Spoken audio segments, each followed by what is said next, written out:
Beginning of our second unit is a review. We need to remember how to factor. Now if you remember this was almost the first thing you did in grade 10, and I'm sure whoever you had for a teacher told you how important it was that you became very good at factoring. It's really important. It's really important in grade 11. Factoring shows up in pretty much every unit. Okay, so we need to be good at this. Hopefully it's a review. Now if you remember, there were a couple different kinds of factoring. There was common factoring. Okay, there was trinomial factoring. That's where it was a trinomial, and the first term had a coefficient of 1. Then there was trinomial factoring where the coefficient was greater than 1. And then we also had perfect squares, difference of squares and perfect squares. Okay, so those are some of the ways to factor. We'll try to review a few of them. All right, this first one, it's a trinomial, and my a value is not 1. When it's not 1, that just means my guessing and checking is a little bit more difficult. Now you did learn something called decomposition or grouping method, but I would encourage you to get into guessing and checking for these. Okay, so to get 2x squared, I know it's 2x and x. To get to -3, I really only have this choice. I've got 3 and 1 or 1 and 3. One of them's positive, one of them's negative. Okay, so what I have to do is I have to figure out what goes where. Well, I know that when I multiply to -3, I'm going to add up to positive 5. So what I'm going to do is I'm going to put a +3 here, because 2 times 3, this is a positive 6. And then if I put a -1 here, this is a -1. That adds up to 5. Okay, so that's my first one factored. If you're not sure, you should get in the habit of checking. FOIL this. Outsides, 2x squareds. Sorry, that's first term. Outsides, insides, last. This works. Okay, if you're not checking, you don't know if you're sure. Don't know if you're for sure right. Okay, this one's going to be a little bit trickier. I can see that because the factors of 6 are a lot different than the factors of 2 or 3. Okay, so what we want to do is somehow we have 2 and 3 for the first 6 and 2 and 3 for the second 6. Somehow using positive and negatives and multiplying, I want to add up to -5. Okay, well right away I notice that 3 times 3 is 9, 2 times 2 is 4. So I think I want those kind of combinations. So I'm going to put 3x and 2x, and I want to multiply the 3 by a 3 and the 2 by a 2. And I want the end to be negative. So I'm going to put the negative there because that makes a -9 and a positive here. This will give me the correct factors. Okay. Now if that kind of blew you away and you weren't sure how that happened, you just need to practice it. That you're going to get better at it as you do more and more of these. Okay. So I want to look at 1. I'm only going to be able to have 1 and 1 there. And I want to multiply to 12 and add up to 8. This sounds like I want a 6 and a 2. Okay, yeah, this looks good. These are both negative. Why? Because they have to multiply to +1. And this works. Okay. Let's try another one.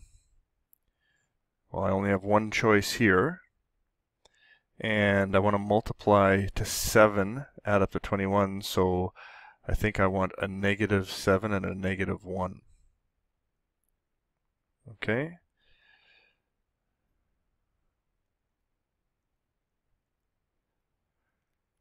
If you're having trouble with factoring, let me know, contact me, maybe we'll try to set up a meeting of some sort.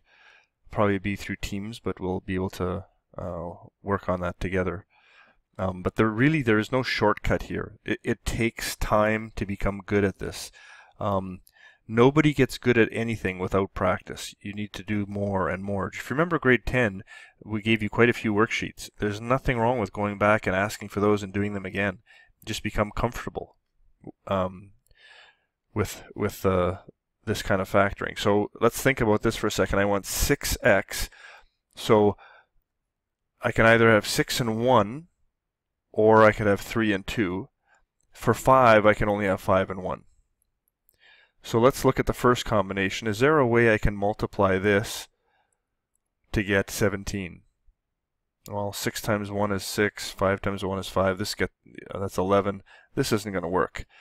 But I do see that 3 times 5 is 15, and 2 times 1 is 2. 15 and 2 adds up to 17. So somehow this is what I want. I want to multiply the 3 times the 5, so it goes there. The 1, everything's positive. That's going to work. How do I know? Foil it, and you'll see that it works. Okay?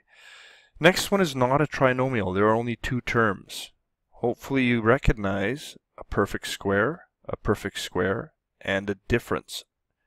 This tells you that you should just be able to take the square root and then make one positive, one negative. Okay? This one's the same way. Those are all perfect squares. What's the square root of 81x squared? 9x, 9x, plus 8y, minus 8y. Okay? Last one. I do notice these are all perfect squares. That kind of gives me a clue. Maybe I should think about taking the square roots of those. But then, I don't know if you notice, but there's also a common factor. I can take out a 4. Remember, you're always supposed to look for a common factor first. Okay? And now this can be factored further. That 4 is going to stay there. But I see that x squared would be x times x, and 4y squared would be 2y and 2y, and everything's positive here. And I can write that as x plus 2y squared. Okay? You need to practice some of those. Okay? Practice, practice, practice. Because we're going to get some trickier ones. Okay? The first kind has a decimal in there. And personally, I don't want to work with decimals. So wouldn't it be great if I could just multiply everything by 10 here? Excuse me. This is going to be 10x squared. This would be 15x. And this would be 5. Are those equal? No. I've multiplied by 10. What's the opposite of multiplying by 10? Dividing by 10. So I'm also going to divide by 10. Now I can say they're equal. Okay? Now let's factor. I see there's a common factor of 5, so let's take out the 5. So I'm going to have 1/10 times 5. And then I'm left with 2x squared minus 3x plus 1. Now 5 times 1/10, this is 5/10, or a half. And then I can factor 2x times x. 1, 1, negative, negative. Alright, so let's make a little note here. Let's try to eliminate fractions to factor. And eliminate decimals. Eliminate decimals, fractions to factor. Okay, and so what did I do? I multiplied by 10, but if you multiply by 10, you also have to divide by 10, because that cancels out. Okay, let's try another one. Again, I don't want to factor that in that form. Let's multiply everything by 3. If I multiply this by 3, I'm left with 17x. And can I say those are both equal? Well, no, I just multiplied by 3, so I should divide by 3. Okay, now you could write that in front, or if you like better, you can say, let's write it down there. That's dividing by 3. Okay, so now we can factor the top. We can leave the 3 down there. So this is 3x and x, and minus 6 plus 1. You can see why you need to be able to factor before you can do these. Sure, there's an extra step in there, but the factoring is still critical. Okay,